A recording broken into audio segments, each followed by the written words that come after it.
Nggih, nggih. Amin. Amin. Niku ingkang paling leres. Wonten wajah 3. Wonten amin. Amin. Amin. Amin. Niku wonten 3 wajah. Niku isim fi'il iki kenging kabeh. Lah mulane biasae niku dilakokna seperti Fatihah imam.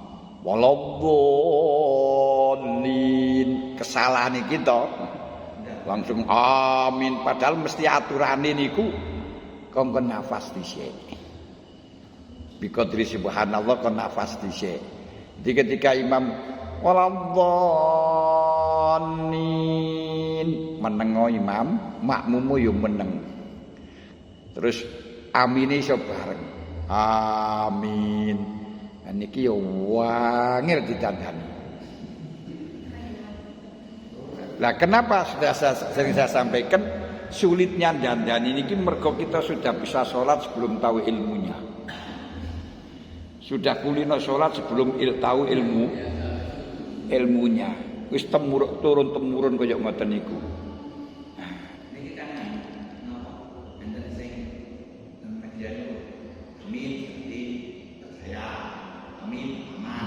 Wah, itu keliru niku. Nanti antara 3 wajah sedaya saged. Nanti amin, nanti mboten amin. Lek amin aminan niku lek aminan niku kan percaya niku anune. Amin ayak manu aman. Nggih aman bukan percaya. Aman ayak manu lek anune. Amin ayak manu aman. Nanti disebutkan amin. Amin. Amin. Terus amin. Mboten amin ngoten mboten. Mboten nggih.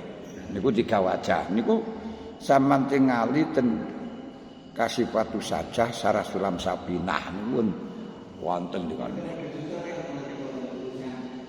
Hati-hati dengan bacaan amin saudara. Alah, ya niku yang melane apa itu namanya mereka yang saat niki niku wong sing ora iso ngaji banyak yang apa itu namanya berani ngaji tanpa didasari ilmu mergo sing penting apa itu namanya semangat yang nyampaikan bisa membuat orang penasaran. So, akhirnya wis laris lah. Nggih, salahnya kita kadang-kadang enggak gelem ngaji temenanan, enggak gelem belajar temenanan, gur melok kono, ya hancur. Nah, seperti sekarang banyaknya pelecehan pengasuh terhadap santri di dalam pesantren ini karena memang perubahan wajah pesantren. Ya niki mungkin ya krana dari Kemenak yang ya darani salah ya ora. Apa itu namanya menginginkan mempermudah wujudnya pesantren secara formalitasnya saja. Tidak melihat dari kualitas yang mendirikan, yang mengasuh hendak. Kalau zaman dulu niku pesantren niku jenenge pesantren tidak karena formal, tidak karena terdaftar, tidak karena apa. Karena memang kiai yang karismatik, orang-orang datang belajar tanpa dipungut biaya dan lain sebagainya, enggak ada macam itu. Kalau sekarang dikomunitaskan. Jadi yang penting bisa administrasi, pinter administrasi, proposalnya pinter, punya tanah, mendirikan sekolahan, terus diasramakan, apalagi pinter proposal untuk mendapatkan dana, wah sudah jadi pesantren. Walaupun dia nggak pernah bisa ngaji sama sekali itu bisa, akhlaknya nggak pas itu bisa. Soal guru agama impor, impor ini kita masalahnya semacam itu. Jadi pondok bukan hal yang sakral lagi. Kalau dulu memang hal yang sangat sakral. Sehingga sekarang ini nggak bisa disebut bahwa kiai itu yang punya pesantren, itu nggak bisa.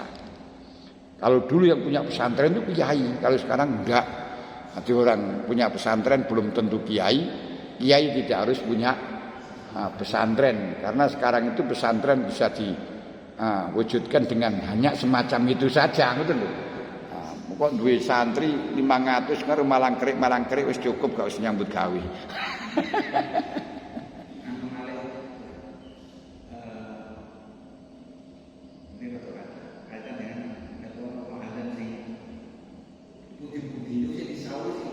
Yang pertama, yang sunat muakkad yang pertama, yang lainnya tidak makruh sudah. Ya bagus disauri kabeh tapi gak makruh, kita nggak jawab.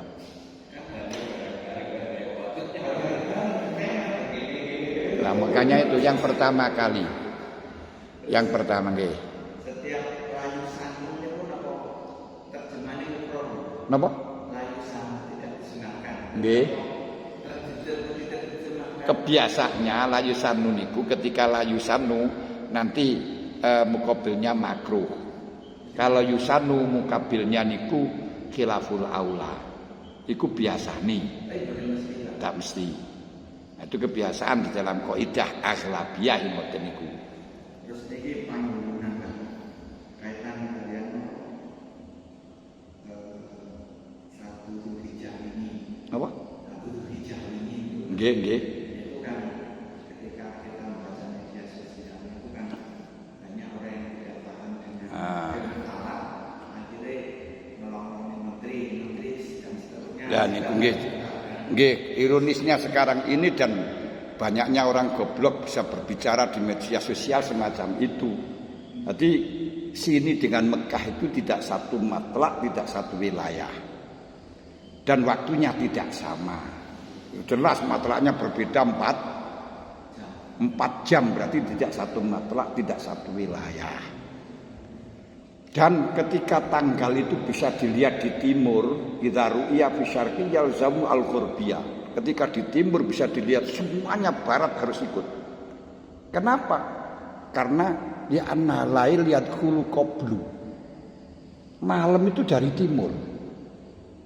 Nah, setelahnya dari timur, ketika di timur ini tanggal belum ada, di sana masih siang, mungkin sudah terus meninggi betul. Makanya wala aksa. Ya, makanya karena nggak paham itu terus akhirnya ngomong bodoh pada ngomong dewe-dewe gitu. Ya ini ironisnya zaman sekarang ini. Ironisnya bahwa apa itu dengan adanya dunia yang terbuka lebar, wong bodoh iso ngomong secara internasional wisan. Ngoten niku waten. Mulane kok ngusul nang presiden harus mencabut. Wong goblok temenan saestu ini malah justru akan dengan fatwa itu akan kelihatan gobloknya.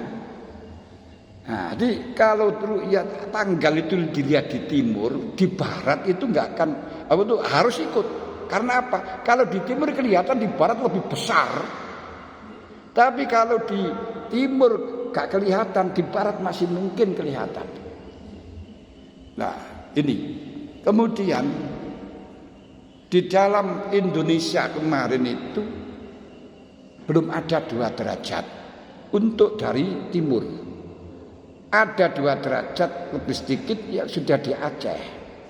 Ini sudah berbeda. Makanya nggak mungkin untuk rupiah. Kesepakatan Mabin itu Malaysia, Indonesia dan Brunei dan Singapura itu 3 derajat dengan nukus 64 nih kok. Nah kenapa? Kalau dulu 2 derajat bisa. Karena sekarang itu polusi udara di Indonesia sudah parah sehingga kabut sudah semakin tebal. Terus lampu-lampu internet dan satelit ini sudah mengganggu penglihatan sehingga bisa mungkin itu kalau 3 derajat. Kalau memang belum 3 derajat kok ada ru'yah, ada 1 ru'yah atau 2 ru'yah, ini menurut Imam Subki ditolak, tidak bisa. Iya, Kenapa? Karena ru'yatul dzon hisab qat'i. Gak akan pernah bisa. Karena kata-kata saksi itu harus rasional. Orang bersaksi hal yang tidak rasional nggak bisa. Saksi itu harus rasional. Kalau pulang 3 derajat gak rasional. Loh. Enggak. Kemudian kalau menurut Imam Romli itu diterima cara mutlak ru'yah.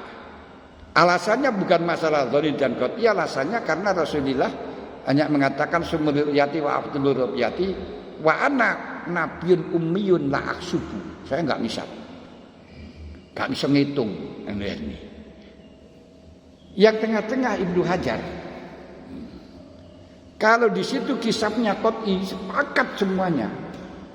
Ini kalau ini tidak sepakat keseluruhan. 3 derajat itu kesepakatan mabin, tapi tidak. Tapi orang banyak kiai-kiai yang masih kurang sepakat tetap menggondeli 2 derajat karena tidak mengikuti perkembangan zaman. Hanya berdasarkan teks yang ada itu memang 2 derajat.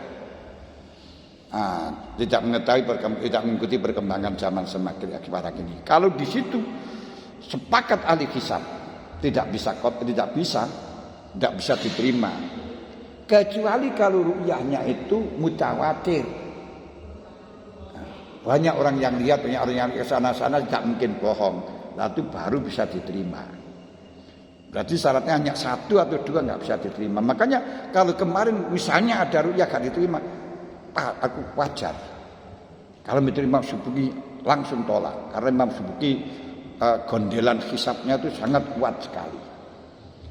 Nah, baru kalau kita tahu ya sejarah Muhammadiyah yang berdasarkan dengan wujudul hilal itu hanya berapa tahun ini. Dulu selama 32 tahun nggak pernah. Hari raya selalu di akhir. Bahkan ada ru'yah pun nggak diterima. Nah, karena ya urusan di politik ini ada. Kok beda. Tapi sekarang karena pandeminya nggak ada, yang gandolannya nggak ada, Pak Harto guling sehingga dia tidak mendapatkan perlindungan. Akhirnya biar beda bagaimana? Ngudilan ini. Nah, ngoten mawon iki kan ora bingung ngoten. Jadi saya kan heran ngolok-ngolok terus aku keputusan Menteri Agama salah dan sebagainya.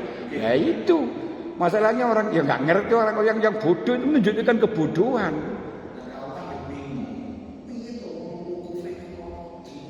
Loh, lek wukuf di sana tapi Arafah lain. Loh, hari Arafah dengan wukuf beda. Ini bukan puasa wukuf, bukan wukuf tapi puasa di hari Arafah. Hari Arafah hari 9, bedakan. Ya makanya itu ironis, makanya sekarang ini kalau kita nggak ngaji instan, nggak ngaji dengan intensif, hanya aku ngaji dengan itu tanpa guru, tanpa jelas siapa yang mengatakan akan keblinger. Nah, yo toko yo mayu ora paham pisan kendone. Ya ini ironis kita juga kadang-kadang orang yang sudah dimasukkan dalam pengurus NU itu apa yang ngalim enggak bisa. Lho ngoten lah nune. Jadi sakniki niku ironisnya bahwa orang-orang yang tidak bisa ngerti agama yang semestinya hanya sedikit-sedikit sudah bisa berbicara apa itu namanya dengan medsos, apalagi ahli IT, itu ahli sudah masalah itu. Makanya kita itu harus cara ya Gusmus itu harus punya pondok pesantren yang mengajarkan masalah IT. Mergo napa? Kita kalah di dalam masalah itu. Ya sakniki wong jenenge jane panjenengan kabeh ora ngerti blas kok. Nggih.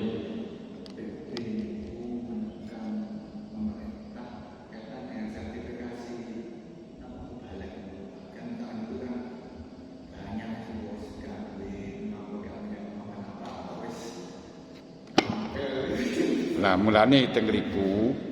Jadi